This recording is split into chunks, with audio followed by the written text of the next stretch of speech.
안녕하세요. 민경찬 목사입니다. 오늘도 잠언 말씀을 통해 오늘을 살아갈 지혜와 명철을 얻는 시간 되기 바랍니다. 오늘은 잠언 17장입니다. 많은 떡 한 조각만 있고도 화목하는 것이 제육이 집에 가득하고도 다투는 것보다 나으니라. 슬기로운 종은 부끄러운 짓을 하는 주인의 아들을 다스리겠고 또 형제들 중에서 유업을 나누어 얻으리라. 도가니는 은을, 풀무는 금을 연단하거니와 여호와는 마음을 연단하시느니라. 악을 행하는 자는 사악한 입술이 하는 말을 잘 듣고 거짓말을 하는 자는 악한 혀가 하는 말에 귀를 기울이느니라. 가난한 자를 조롱하는 자는 그를 지으신 주를 멸시하는 자요. 사람의 재앙을 기뻐하는 자는 형벌을 면하지 못할 자니라. 손자는 노인의 면류관이요 아비는 자식의 영환이라. 지나친 말을 하는 것도 미련한 자에게 합당하지 아니하거든 하물며 거짓말을 하는 것이 존귀한 자에게 합당하겠느냐. 뇌물은 그 임자가 보기에 보석 같은즉 그가 어디로 향하든지 형통하게 하느니라. 허물을 덮어주는 자는 사랑을 구하는 자요 그것을 거듭 말하는 자는 친한 벗을 이간하는 자니라. 한마디 말로 총명한 자에게 충고하는 것이 매 100대로 미련한 자를 때리는 것보다 더욱 깊이 박히느니라. 악한 자는 반역만 힘쓰나니 그러므로 그에게 잔인한 사자가 보냄을 받으리라. 차라리 새끼 빼앗긴 암곰을 만날지언정 미련한 일을 행하는 미련한 자를 만나지 말 것이니라. 누구든지 악으로 선을 갚으면 악이 그 집을 떠나지 아니하리라. 다투는 시작은 뚝에서 물이 새는 것 같은즉 싸움이 일어나기 전에 시비를 그칠 것이니라. 악인을 의롭다고 하고 의인을 악하다 하는 이 두 사람은 다 여호와께 미움을 받느니라. 미련한 자는 무지하거늘 손에 값을 가지고 지혜를 살해하면 어찌 민고. 친구는 사랑이 끊어지지 아니하고 형제는 위급한 때를 위하여 낳느니라.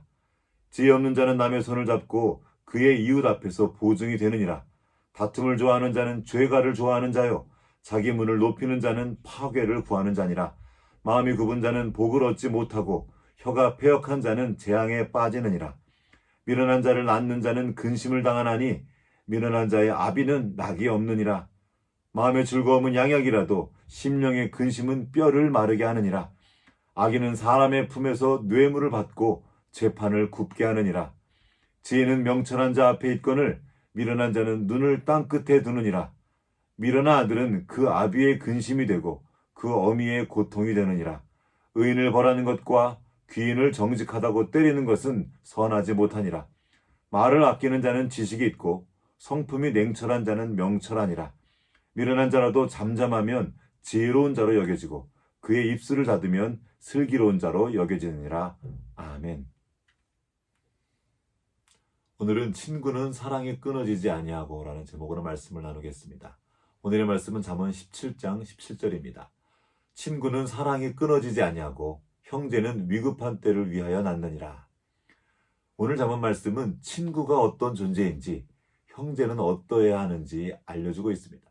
이 말씀을 생각할 때 우리에게 친구로 오셔서 형제가 되어주신 우리 주 예수님을 떠올리지 않을 수가 없습니다. 이날 곧 안식 후 첫날 저녁 때에 제자들이 유대인들을 두려워하여 모인 곳의 문을 닫았더니 예수께서 오사 가운데 서서 이르시되 너희에게 평강이 있을지어다. 요한복음 20장 19절에 있는 말씀입니다. 예수님을 따르던 제자들에게 예수님의 죽으심은 절망과 두려움 그 자체였습니다. 그들이 할 수 있는 거라곤 문을 닫고 숨어 있는 것뿐이었습니다. 그때 부활하신 주님께서 두려워 떨고 있는 제자들에게 찾아가셔서 말씀하십니다. 샬롬, 너희에게 평강이 있을지어다. 이 말씀은 그냥 인사말이 아니었습니다. 시편의 말씀을 인용하여 하신 말씀이었습니다. 시편 122편 8절 말씀입니다. 내가 내 형제와 친구를 위하여 이제 말하리니 내 가운데에 평강이 있을지어다. 예수님은 지금 친구와 형제들에게 평강을 전하고 계십니다. 그럼 누가 친구이고 누가 형제입니까? 친구는 사랑이 끊어지지 아니하고 형제는 위급한 때를 위하여 낳느니라. 친구는 사랑이 끊어지지 않는 사람입니다. 여러분의 친구 중에 이런 친구 있습니까? 혹시 당신은 누군가에게 이런 친구이십니까? 사랑이 끊어지지 않는 친구 말입니다.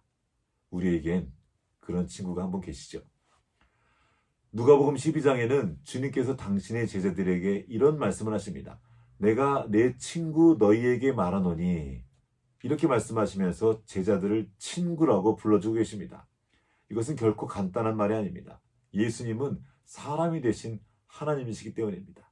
그분이 바로 창조주이십니다. 하늘의 하나님께서 이 땅으로 오셔서 별 볼 일 없었던 사람들을 향하여 친구라고 불러주셨습니다. 친히 그 소외받는 자들의 친구가 되어주신 것입니다. 그리고 주님께서 친구가 되어주셨다는 것은 이제 그들을 향한 당신의 사랑이 끊어지지 않을 것이라는 것을 의미합니다. 주님께서 잡히기 전 마지막 밤에 제자들에게 마지막 말씀을 남기셨는데요. 요한은 그 긴 이야기를 이렇게 시작합니다. 유월절 전에 예수께서 자기가 세상을 떠나 아버지께로 돌아갈 때가 이른 줄 아시고 세상에 있는 자기 사람들을 사랑하시되 끝까지 사랑하시니라. 그리고 그 자리에서 이런 말씀을 주십니다.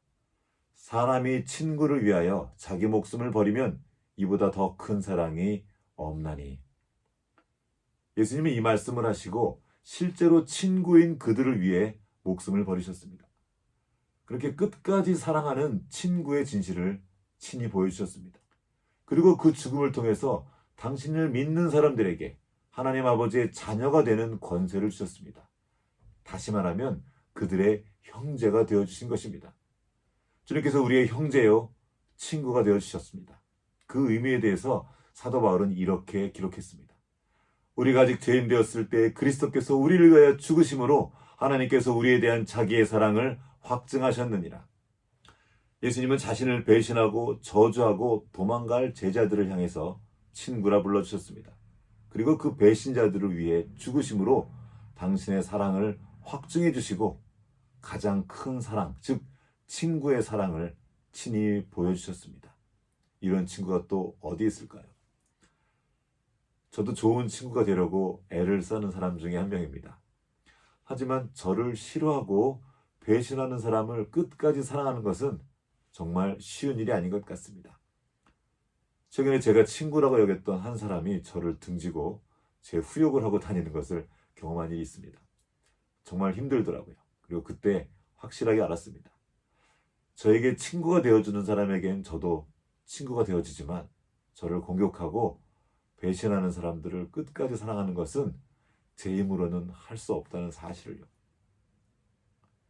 그런데 바로 예수님께서 당신을 등진 제자들을 찾아가셔서 그들을 끝까지 사랑해 주시고 친구가 되어주신 것입니다. 그리고 어찌할 바를 몰라 절망 가운데 있는 그들을 찾아가셔서 말씀하십니다.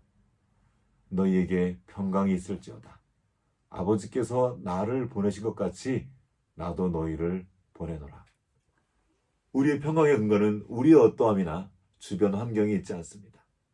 그리스도 예수 안에 있는 하늘 아버지의 사랑에서 세상 그 어떤 것도 우리를 끊을 수 없다는 이 흔들 수 없는 진리, 그 위에 우리의 평강이 있습니다. 우리의 친구 되신 그분 안에서 우리는 오늘도 안전합니다. 주님 주신 이 놀라운 은혜와 그로 인한 평강을 풍성히 누리고 또 그 평강을 전하는 하루가 되시길 주님의 이름으로 축복합니다. 주님 주신 이 놀라운 은혜와 그로 인한 평강을 풍성히 누리고 또 그 평강을 전하는 오늘 하루가 되시길 주님의 이름으로 축복합니다.